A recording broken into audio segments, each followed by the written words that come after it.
नमस्कार, जय जोहर संगवारी हो। मैं भोलेंद्र कुमार साहू छत्तीसगढ़ी लोकगीत संगीत देखे और सुने बर हमार यूट्यूब चैनल जेएम स्टूडियो सुजीला लाइक शेयर एंड सब्सक्राइब करो और हमारे साथ बने रहो।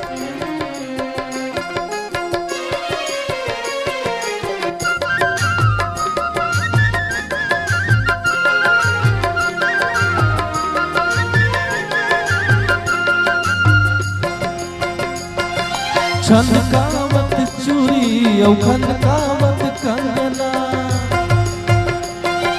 छनकावत चूड़ी औ खनकावत कंगना, आबे वो गोरिया बे मोर अंगना, आबे वो गोरिया बे मोर अंगना।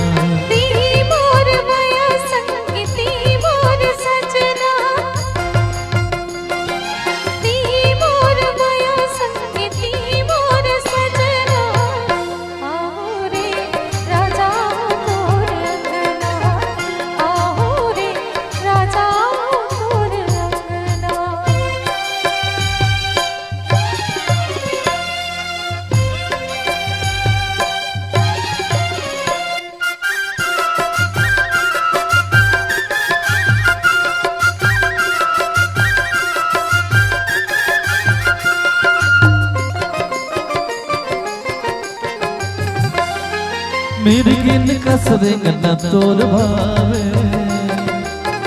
ऊपर ले मुझ मुझ हासी,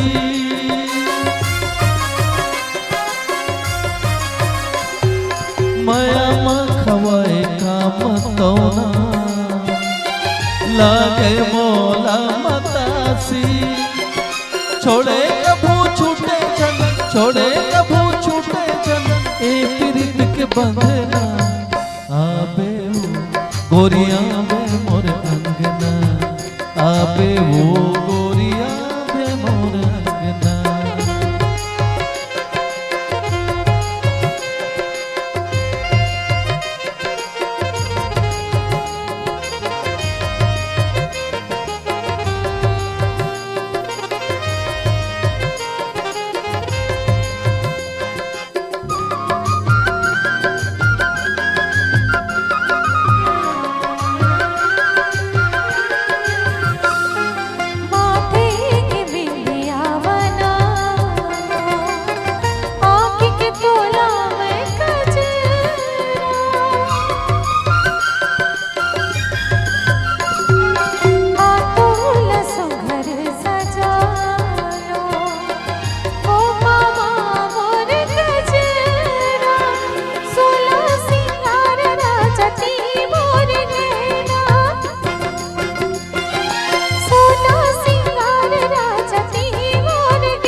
संगे जीवो संगे मरबो, बनही अमर कहानी।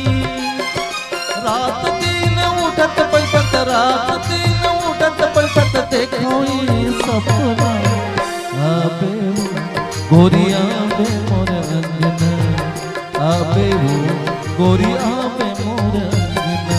छनकावत चूड़ी औ खनकावत कंगना,